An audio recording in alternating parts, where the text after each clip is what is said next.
Hello बच्चों, कैसे हो आप सभी। तो बेटा स्वागत है आपके प्यारे चैनल द फिजिक्स क्लासेस में। मैं कुलदीप और आज हम लेके आए हैं करंट इलेक्ट्रिसिटी का लेक्चर नंबर 4, जिसके अंदर हम आज कुछ न्यूमेरिकल निकालेंगे जो हमारे इस फॉर्मूले पे बेस्ड होंगे जो हमने लास्ट लेक्चर में ड्राइव किया था। ठीक है, resistance of a conductor is equals to the resistivity of the conductor, length of the conductor and A is area of the conductor। आज हम इसी के ऊपर डिस्कस करेंगे और हम अपनी जो कंडक्टर्स हैं उनका आपके पास क्या निकालेंगे, रेजिस्टेंस निकालेंगे। ध्यान दीजिएगा मेरी बात के ऊपर, कैसे क्या कुछ करना है तो हम इसी बात के ऊपर डिस्कस करते हुए फर्स्ट न्यूमेरिकल फर्स्ट क्वेश्चन को करवाते हैं आज। क्वेश्चन नंबर फर्स्ट, ध्यान दीजिएगा। क्या कहता है कि मान लीजिए कंडक्टर है जिसकी लेंथ L है। एक कंडक्टर है, स्टेटमेंट नहीं लिखा रहा हूं मैं, उसको समझा ही देता हूं यहां पर आपको। एक कंडक्टर है जिसकी लेंथ L है और एरिया ऑफ क्रॉस सेक्शन उसका A है। ठीक है, अब कहता है इस कंडक्टर का जो रेजिस्टेंस है वो R है, रेसिस्टिविटी इस मटेरियल की रो है। ठीक है, टेम्परेचर कांस्टेंट है और प्रेशर भी यहां पर चेंज नहीं हो रहा। ये दो चीजें आपने क्या लेके चलनी है, सेम लेके चलनी है। इनिशियल और फाइनल कंडीशन के लिए हमेशा सेम लेके चलनी है, तभी रेसिस्टिविटी आपकी हमेशा कांस्टेंट रहेगी, वरना रेसिस्टिविटी चेंज हो जाएगी अगर टेम्परेचर चेंज हो गया तो आसपास का या कंडक्टर का।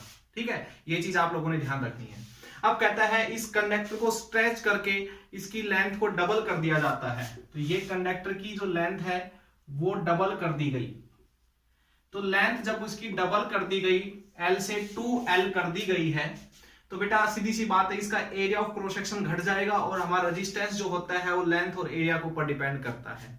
तो इसका जो नया रेजिस्टेंस होगा वो R डैश होगा, रेसिस्टिविटी जो होगी उसकी वो रो ही रहेगी। मैंने कहा रेसिस्टिविटी चेंज नहीं करती, लेंथ और एरिया चेंज होने से क्या चीज चेंज होती है, सिर्फ रेजिस्टेंस चेंज होता है। रेसिस्टिविटी टेम्परेचर या प्रेशर चेंज करने से कंडक्टर का चेंज रेसिस्टिविटी चेंज होती है, तो रेसिस्टिविटी तो यहां पर कांस्टेंट ही रहेगी। देखिए बेटा, अब क्या करना है आप लोगों ने, इसकी लेंथ डबल हो गई लेकिन एरिया ऑफ क्रॉस सेक्शन पहले A था, अब A डैश हो गया। तो ये पूछेगा कि न्यू रेजिस्टेंस क्या होगा। देखिए फिलहाल इसका रेजिस्टेंस कितना है R, जिसको मैं लिख सकता हूं रो, लेंथ कितनी है L। इसमें करंट इस साइड फ्लो हो रहा है, एक बात याद रखना, करंट इस कंडक्टर के अंदर इस साइड फ्लो हो रहा है। तो यहां पर जो लेंथ ली जाती है, करंट जिस डायरेक्शन में फ्लो हो रहा है उसी डायरेक्शन की लेंथ ली जाती है, यानी कि parallel length of the conductor हमेशा करंट के पैरेलल वाली साइड ली जाती है। तो ये आपके पास हो गया L।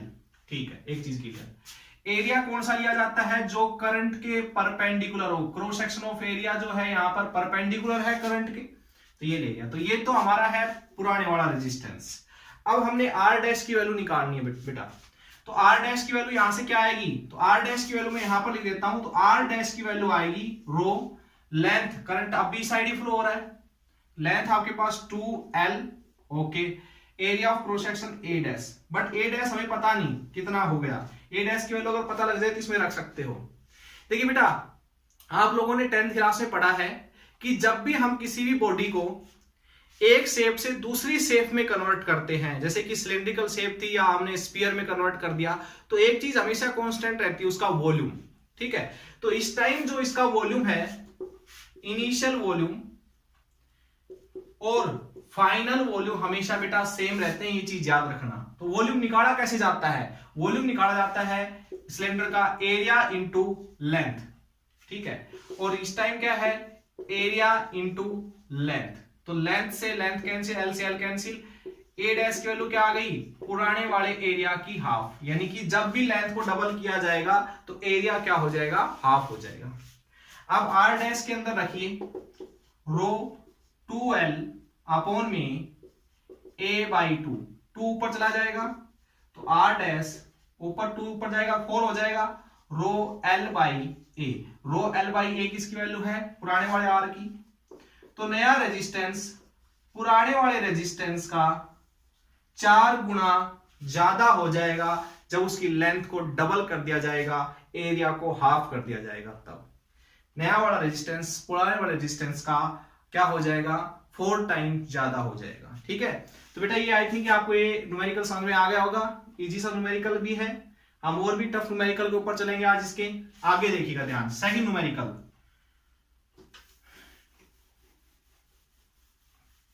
सेकंड न्यूमेरिकल के ऊपर ध्यान दीजिएगा।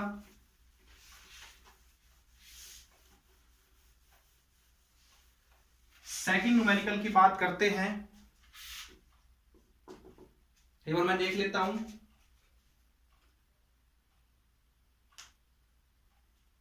देखिएगा क्या दे रखा है न्यूमेरिकल में, यहां पर भी एक कंडक्टर है जिसकी लेंथ हम L मान लेते हैं, area of cross section A मान लेते हैं। अब कहता है कि अगर इस कंडक्टर को की लेंथ को हाफ कर दिया जाए, कंडक्टर की लेंथ को अगर हाफ कर दिया जाए, एरिया ऑफ क्रॉस सेक्शन तो इसका बढ़ जाएगा, ठीक है, लेकिन लेंथ क्या हो गई, इसकी पुरानी वाली लेंथ की हाफ हो गई। तो कहता है इसका न्यू रेजिस्टेंस बताइए। तो प्यारे बच्चों वही कंडीशन लगानी है। इस टाइम इसका रेजिस्टेंस कितना है, एट कांस्टेंट टेम्परेचर, याद रखना टेम्परेचर कांस्टेंट है, तो यहां पर रो L बाई A इसका रेजिस्टेंस है। नए वाले कंडक्टर का जो कंप्रेस करने के बाद लेंथ को हाफ करने के बाद रेजिस्टेंस कितना आएगा, रो L बाई 2 अपॉन में A डैश। अब A डैश की वैल्यू हमें चाहिए इसमें रखने के लिए, तो वही कंडीशन लगानी है। इनिशियल वॉल्यूम और फाइनल वॉल्यूम, इसका वॉल्यूम और इसका वॉल्यूम सेम रहेगा हमेशा, तो A इंटू L और A dash into L by 2, L से L कैंसिल, 2 इधर आएगा, तो एरिया पुराने वाले एरिया का डबल हो जाएगा। रखिए यहां पर, तो R dash rho L by 2A, और यहां पर भी L बाई 2 है ये, ठीक है, तो ये 2 इसके पास चला जाएगा, तो आई थिंक ये आ जाएगा आपका रो L बाई 4A। तो ये किसकी वैल्यू है, पुराने वाले रेजिस्टेंस की, जो पहले रेजिस्टेंस था, तो R बाई 4। ठीक है बेटा, तो ये आ गया आपके पास new resistance is equals to 1/4 time of the old resistance of this conductor. Clear? तो ये दोनों न्यूमेरिकल बड़े हलवा थे, बिल्कुल आसान से न्यूमेरिकल थे। आई थिंक आपको ये चीज बेटा समझ में आ गई होगी। नेक्स्ट न्यूमेरिकल की तरफ बढ़ते हैं। थोड़ा सा टफ न्यूमेरिकल हम यहां पर करते हैं, देखिएगा कैसे क्या करना है हमें। थोड़ा सा टफ, इससे थोड़ा सा टफ न्यूमेरिकल हम करते हैं। थर्ड न्यूमेरिकल देखिएगा,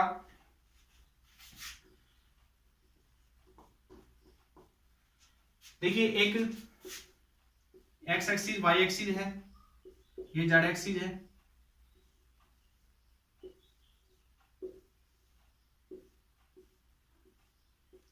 ये एक आपके पास कंडक्टर है क्यूबिकल शेप का, या फिर क्यूबिकल शेप का नाम मानो तो इसको आप कह दो क्यूबॉइड शेप का है।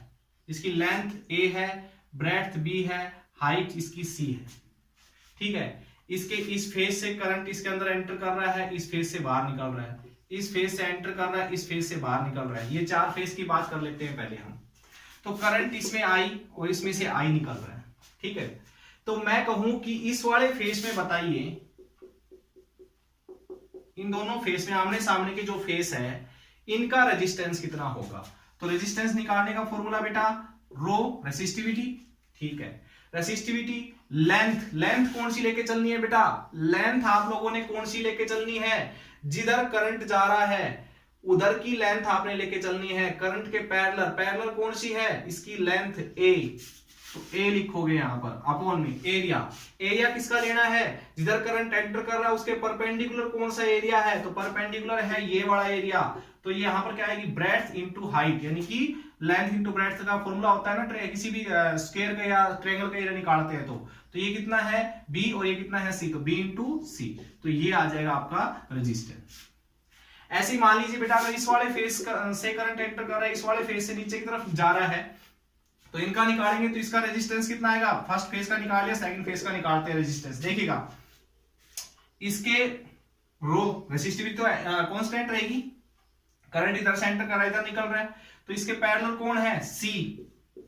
ओके, जिस फेस से एंटर कर रहा है उस फेस का एरिया परपेंडिकुलर, इस करंट के परपेंडिकुलर कौन सा एरिया लेके चलोगे, लेंथ कितनी है A, ब्रेड्थ कितनी है B, तो ये आ जाएगा। तो ये आप ऐसे रेजिस्टेंस निकाल सकते हैं। देखिए धीरे धीरे हम एक ऐसे न्यूमेरिकल की तरफ बढ़ रहे हैं जो इससे थोड़ा सा टफ है, जो लगभग सीबीएसई में आ सकता है, जेई मेंस में, आईआईटी में और नीट में भी आ सकता है। तो हम उसी न्यूमेरिकल की तरफ बढ़ने की कोशिश कर रहे हैं। बेटा यहां से जो चीज समझाना चाह रहा था मैं, वो ये था कि जब हम रेजिस्टेंस निकालते हैं तो लेंथ कौन सी रखते हैं और एरिया कौन सा लेके चलते हैं। तो लेंथ हमेशा करंट के पैरेलल वाली जो साइड होती है वो लेके चलते हैं, और एरिया हमेशा जो परपेंडिकुलर होता है करंट की डायरेक्शन के वो लेके चलते हैं। ठीक है, तो ये चीज ध्यान रखना आप लोग। अब देखिएगा नेक्स्ट न्यूमेरिकल करते हैं।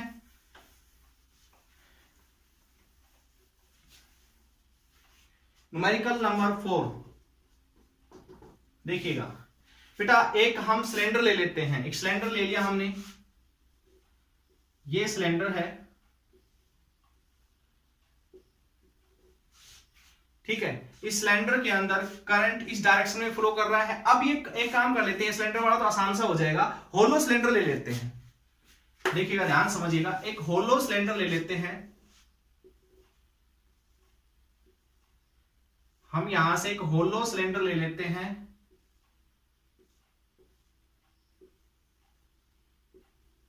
ये हमने एक होलो सिलेंडर लिया, ठीक है। ये बीच में से खोखला है, इधर से करंट एंटर कर रहा है, इस साइड निकल रहा है। लेंथ इसकी हमने L ले ली, ठीक है। और इसकी जो रेडियस है, अंदर वाले हिस्से की जो रेडियस है वो R1 मान लेते हैं, और बाहर वाले की जो रेडियस है वो R2 मान लेते हैं, स्मॉल r2, ठीक है। तो बेटा बताइएगा मुझे यहां से कि हम इसका रेजिस्टेंस निकालना चाहते हैं। इसकी रेसिस्टिविटी फिक्स है, टेम्परेचर कांस्टेंट, रेसिस्टिविटी रो है इस मेटेरियल की जिससे ये कंडक्टर बना हुआ है। इसका रेजिस्टेंस निकालना है हमने, तो क्या आएगा R रो। लेंथ बेटा आप लोगों ने कौन सी लेके चलनी है, लेंथ इस कंडक्टर की वो लेके चलनी है जिधर करंट फ्लो हो रहा है। ध्यान दीजिए मेरी बात पे, जिधर करंट फ्लो हो रहा है उसके पैरेलल वाली लेंथ लेके चलनी। तो L लेके चलने है आपने, तो L लिया हमने, ओके। अब हमने लेके चलना है एरिया ऑफ क्रॉस सेक्शन, वो लेके चलना है जो इसके क्या है, परपेंडिकुलर है करंट की डायरेक्शन। तो देखिए मैं इसको अगर सामने से देखना चाहूं तो हमें कुछ ऐसा दिखाई देगा, ये इसकी रेडियस R1 और इस वाले की रेडियस R2। तो बेटा अब हम बात करते हैं बाहर वाले रेजिस्टेंस, सॉरी हमारे पास सिर्फ मेटेरियल यहां तक है, ये मेटेरियल है, पता है आपको। तो करंट सिर्फ इसी के अंदर से फ्लो रहा है, बीच में से खोखला है। तो हमने सिर्फ एरिया जिसमें करंट एंटर कर रहा है परपेंडिकुलरली, वो ये एरिया है, ये वाला साइड वाला एरिया। तो ये एरिया कैसे निकाला जाएगा, बाहर वाले सर्कल का area pi R2 square minus अंदर वाले सर्कल का एरिया पाई R1 स्क्वायर। तो हमारे पास एरिया आ जाएगा जिसके थ्रू करंट आपका फ्लो हो रहा है। रखिए यहां पर pi R2 square minus pi R1 square. तो यहां से R की वैल्यू क्या आ जाएगी, rho L, pi common R2 square R1 square. ये आ गया resistance of this conductor, hollow cylindrical conductor. ठीक है बेटा, तो ये आसान सा न्यूमेरिकल था। अब थोड़ा सा इसे और टफ करने की कोशिश करते हैं, थोड़ा सा टफ न्यूमेरिकल हम निकालते हैं, देखिएगा अगले।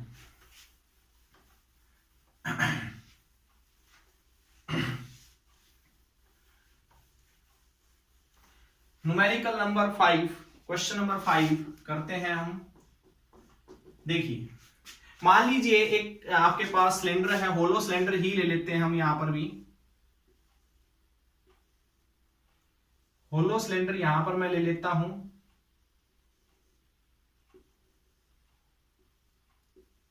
होलो सिलेंडर हमने यहां पर लिया, ओके।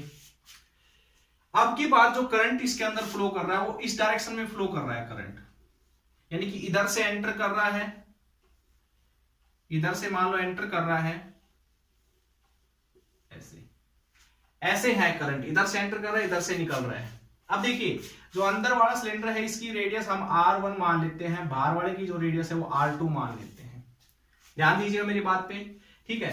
तो इसमें करंट अब की बार इस साइड से एंटर कर रहा है। अब देखिए जब करंट इधर जाता है तो पहले मान लो इस वाले यहां पर टकराता है, जब करंट यहां जाता है, यहां जाता है, यहां जाता है, यहां जाता है, तो इसका एरिया देखो बढ़ता हुआ जा रहा है, ठीक है। देखो पहले सिलेंडर इतना था, बीच में से अगर देखो सिलेंडर को, देखिए मैं अगर इसको सामने से बनाने की कोशिश करता हूं तो यहां से जब एंटर करता है, तो अगर मैं एक सर्कल यहां पर ड्रा कर लेता हूं तो इसका एरिया बताइए, इसका एरिया कम है, फिर दूसरे सर्कल के पास पहुंचता है, इसका एरिया और बढ़ जाता है, इसका एरिया और बढ़ जाता है। तो करंट जब इस डायरेक्शन में फ्लो करता है, ठीक है, तो करंट के सामने क्या आता है कि एरिया इसका फैलता हुआ जा रहा है, एरिया इसका बढ़ता हुआ जा रहा है। तो यहां पर एरिया क्या है, वेरिएबल है।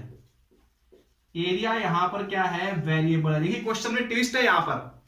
जब हम करंट को यहां से स्टार्ट करते हैं, देखिए जब करंट इधर फ्लो कर रहा था ना, तो करंट जब यहां पर एंटर किया था तो भी इतना ही एरिया था, यहां पर एंटर किया तो भी इतना ही एरिया था, यहां पर एंटर किया तो भी इतना ही एरिया था, यहां पर यहां तक पहुंचा तो भी इतना एरिया था। लेकिन जब करंट यहां पर पहुंचा तो इतना एरिया था, यहां पर पहुंचा एरिया बढ़ गया और बड़ा सर्कल बढ़ गया। भाई चारों तरफ है ना एरिया, करंट तो चारों तरफ निकल रहा है, मान लीजिए ऐसे मान के चलते हैं, चारों तरफ निकल रहा है करंट, ठीक है। इसको ऐसे ले लीजिए, तीर के साइन को नीचे साइड, मान लो बीच में स्टार्ट हो रहा है और चारों तरफ निकल रहा है करंट, ठीक है, ऐसे कर लो।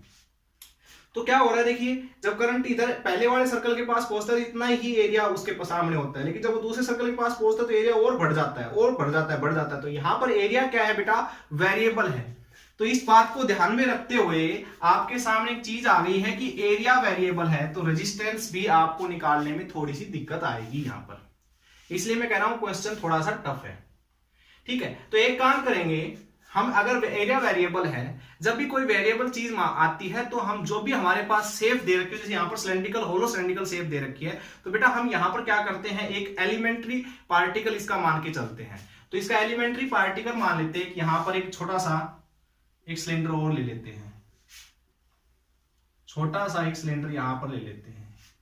या मैं सामने से कहूं तो मैंने ये आपके पास एक होलो सिलेंडर था, इसमें यहां पर एक छोटा सा सिलेंडर हमने काट लिया, सामने से देखिए, इसको एक छोटा सा सिलेंडर हमने यहां पर एक काट लिया, ठीक है। अगर मैं इसको ऐसे बाहर की साइड बनाना चाहूं तो ये हमने एक सिलेंडर यहां से काट लिया, elemental part of the cylinder ये ले लिया हमने, छोटा सा सिलेंडर हमने यहां पर ले लिया, ठीक है। अब इसमें से कितना इसका कितना रेजिस्टेंस है ये निकाल लेते हैं, इसका रेजिस्टेंस निकाल लेते हैं, ठीक है। फिर पूरे का निकाल लेंगे, इंटीग्रेशन कर देंगे, पता है ना आपको, छोटे से पार्ट का हम निकालेंगे और क्या करेंगे। अब देखिए ये जो इसकी विड्थ है ना, विड्थ मोटा इसकी सिलेंडर की जो हमने यहां पर काटा है एक एलिमेंट्री पार्टिकल इसका, ये इसकी जो विड्थ है वो हम dr मान लेते हैं, और इसकी सेंटर से जो रेडियस है वो स्मॉल r मान लेते हैं। तो ये चीजें हम मानकर चल रहे हैं, और हमने निकालना क्या है, इसका डी रेजिस्टेंस निकालना। तो ये जो एलिमेंट्री पार्टिकल पार्ट हमने माना है, इसका रेजिस्टेंस dr हमने मान लिया।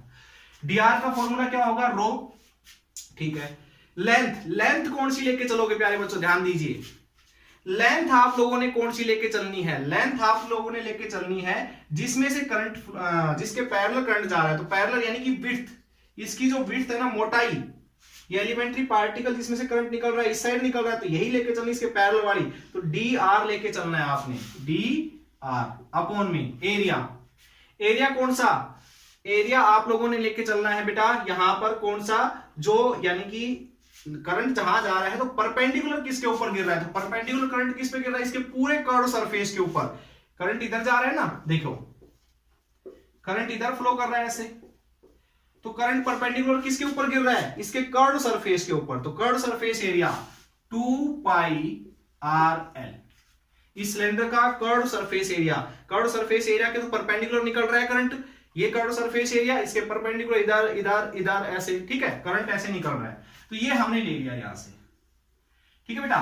तो अब हमने क्या करना है, ये एलिमेंट्री पार्टिकल के लिए स्मॉल, यहां पर एलिमेंट्री जो पार्टिकल लिया है, एलिमेंट्री पार्ट इसका लिया है सिलेंडर का, उसका रेजिस्टेंस निकल के आ गया, लेकिन हमें तो पूरे सिलेंडर का निकालना है। तो क्या करेंगे बेटा, इसके लिए इंटीग्रेशन, रो dr 2 पाई r l। देखिए l क्या है, लेंथ ऑफ द कंडक्टर, ये l, ठीक है, ये तो कांस्टेंट रहनी है, रो भी कांस्टेंट, 2 पाई भी कांस्टेंट, तो r यहां पर वेरिएबल है। तो r1 से r2 यानी कि r1 रेडियस से r2 रेडियस के बीच में कितना रेजिस्टेंस है ये निकालना है हमने। तो dr का इंटीग्रेशन क्या हो जाएगा यहां पर r, ओके, रो 2 पाई l, सॉरी r1 से r2 dr अपॉन में r, dr अपॉन r का इंटीग्रेशन log r होता है, क्या होता है, log r। ध्यान दीजिएगा मेरी बात पे, क्या होगा, रो 2 पाई l क्या होगा, log r, ठीक है, r1 R2। यहां पर इंटीग्रेशन करके इसकी लिमिट पुट करेंगे, रो 2 पाई L log R2 minus log R1। तो इसको हम कैसे लिख सकते हैं, log A minus log B का फॉर्मूला log A अपॉन में B। तो ये आ गया आपके पास रेजिस्टेंस ऑफ होलो सिलेंडर जिसमें करंट इस डायरेक्शन में फ्लो कर रहा है। ओके बच्चों, तो आगे जो न्यूमेरिकल है इसी के, इसको आप समझिएगा और इसके ऊपर न्यूमेरिकल और भी करके देख सकते हो, अपनी तरफ से भी कोई शेप बना के दे सकते हो। एक लास्ट न्यूमेरिकल नहीं, सॉरी इसके बाद हम एक न्यूमेरिकल और करवाएंगे, दो न्यूमेरिकल और करवाएंगे जो दोनों अलग टाइप के होंगे। एक तो इसी के तरीके का होगा, पहले वो करवा देते हैं हम, देखिएगा।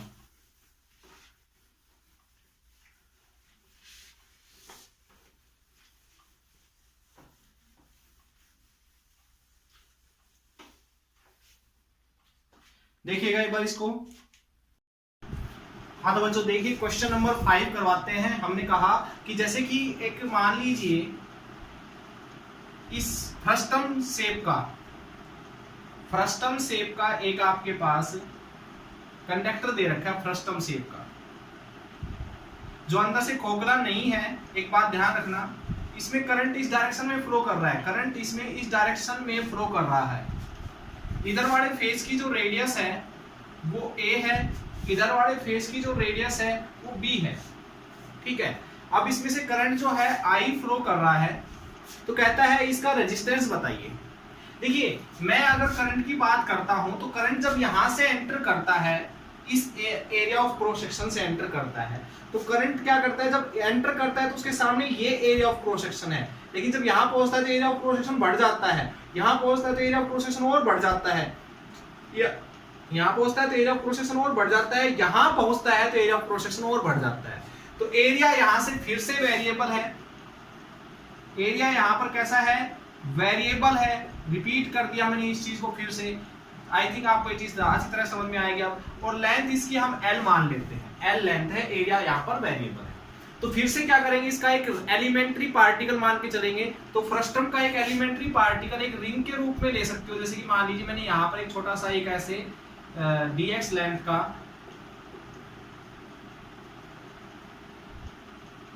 एक रिंग हमने यहां से ले ली, जिसकी विड्थ dx मान लेते हैं। विड्थ मैंने इसकी dx मान ली, एक मिनट में देख लेता हूं विड्थ क्या देगा।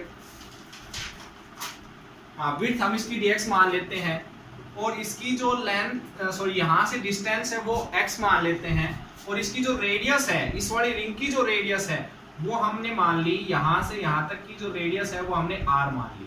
इसकी विड्थ इधर लिख देते हैं dx, तो इसकी रेडियस हमने r मान ली। तो बेटा आप लोगों ने इसी चीज के ऊपर ध्यान देना है और समझना है इसको। तो एक काम करते हैं, इस रिंग का जो रिंग शेप की हमने यहाँ पर मोटाई की रिंग ली है, उसका रेजिस्टेंस कितना होगा। तो इसका रेजिस्टेंस होगा dr रो।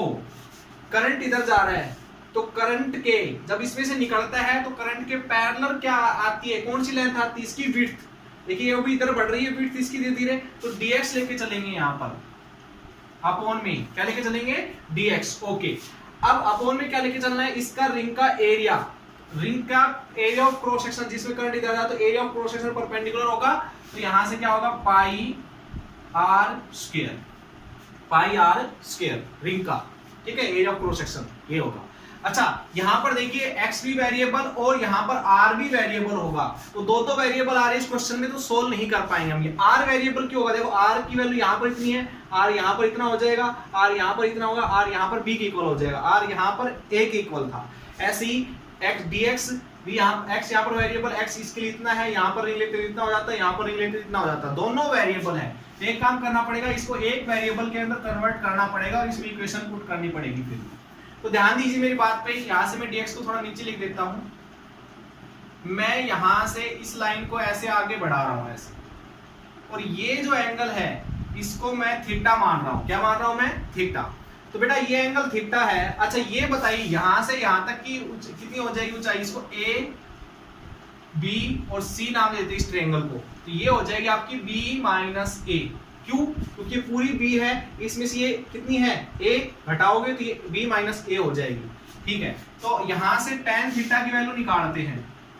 इस ट्रायंगल, राइट ट्रायंगल है, tan थीटा किसके इक्वल होगा, परपेंडिकुलर अपॉन में बेस कितना है l, बेस यहां से यहां तक की लेंथ l होगी, तो ये आ गया आपके पास tan थीटा। ओके, अब बेटा एक बात ध्यान दीजिए, अगर इस लाइन को मैं x एक्सिस मान लूं और इस लाइन को आगे ऐसे बढ़ा दो और इसको मैं मान लूं y एक्सिस, यहां पर बढ़ा देता हूं, देखिए अलग से, ये आपकी x एक्सिस है, ये आपकी y एक्सिस है, तो ये वाली लाइन देखिए कहां पर, ये वाली लाइन कुछ ऐसे जा रही है, ठीक है, यहां पर एरिया वेरिएबल हटा देता हूं, ये वाली लाइन की बात कर रहा हूं, ये जो जा रही है ये y एक्सिस से ऐसे जा रही है, बिल्कुल ऐसे स्ट्रेट लाइन की तरह है कि नहीं है, तो ये स्ट्रेट लाइन बन गई। तो स्ट्रेट लाइन की इक्वेशन कैसे निकालते हैं, तो स्ट्रेट लाइन की इक्वेशन निकालने का फॉर्मूला होता है mx प्लस c, y इज equals to mx plus c। y क्या है, x क्या है, m क्या है, c क्या है, ये सारी चीजें हम यहाँ पर रखेंगे। देखिए बेटा अगर मैं बात करता हूं y की, ठीक है, तो y क्या है, जैसे कि मान लेते हैं यहां पर एक पॉइंट लेते हैं, यहां पर यहां तक, यहां पर एक पॉइंट अपनी तरफ से इस लाइन के ऊपर एक पॉइंट मान लिया यहां पर, तो इस पॉइंट की y एक्सिस के पैरेलल कितनी दूरी है, y एक्सिस के r, तो y एक्सिस के लिए तो r हो गया ये पॉइंट। ओके ठीक है, और x एक्सिस से कितनी दूरी इस पॉइंट की, यहां से देखिए, यहां से तो ये तो था r आपका, और यहां से कितना था x था, तो ये पॉइंट हो गया xr, क्या हो गया xr, ठीक है, तो यहां पर y की जगह तो रख देंगे r, m क्या होता है, लाइन का स्लोप, और स्लोप होता है, कल भी मैंने बताया था लास्ट लेक्चर में, tan थीटा को हम स्लोप ही बोलते हैं, इस लाइन का जो स्लोप है वो है b माइनस a अपॉन में l x प्लस x की जगह x ही रखेंगे, x ही माना था हमने। ओके, अब देखिए c क्या है, इंटरसेप्ट x, ये लाइन y एक्सिस को किस पॉइंट पे काटती है उसको बोलते हैं इंटरसेप्ट, ठीक है, तो ये पॉइंट कितना है a, ठीक है, जहां पर काट रही है तो a, ये आ गया। अब क्या करते हैं, इस इक्वेशन का हम डिफरेंशिएशन कर देते हैं विद रिस्पेक्ट टू x, तो dr by dx b minus a by l, x का डिफरेंशिएशन 1, ओके, प्लस a का डिफरेंशिएशन कांस्टेंट है तो 0, तो यहां से ये आ गया। अच्छा, यहां पर आपके पास dr, l को इधर ले आएंगे, b minus a, okay, dx को इधर लेके चले जाएंगे, तो बेटा ये आ गई आपके पास dx की वैल्यू, जो dx की वैल्यू मैं रखूंगा यहां पर, तो फिर हमारा कन्वर्ट हो जाएगा एक वेरिएबल के अंदर, ध्यान दीजिए, तो इसको मैं साफ कर देता हूं, यहां पर देखिए आप मेरी बात पे ध्यान दीजिएगा, तो यहां से आएगा dr रो पाई r स्क्वायर, dx की वैल्यू क्या है l अपॉन में b माइनस a इंटू में dr, ये आ गया। ओके, अब इसका करना है बेटा आप लोगों ने इंटीग्रेशन, तो इंटीग्रेशन करेंगे dr, जो कांस्टेंट उसको पहले इंटीग्रेशन से बाहर रख लेता हूं मैं, देखिएगा बचा क्या इंटीग्रेशन के अंदर, dr अपॉन में r स्क्वायर, और r क्या है रेडियस, तो रेडियस यहाँ की कितनी है a और वहां की कितनी है b, तो a से b इसका इंटीग्रेशन हम करेंगे, ठीक है, तो dr का इंटीग्रेशन कैपिटल R यानी कि resistance, complete resistance, net resistance यहां से आ जाएगा पाई b minus a, 1 upon r square का इंटीग्रेशन माइनस 1 अपॉन में r, a से b, तो ये आ गया बेटा, इसको उतारना चाहते हो उतार लो, साफ कर देता हूं मैं। ओके, ध्यान दीजिए, पॉज करके उतार लिया करो आप लोग।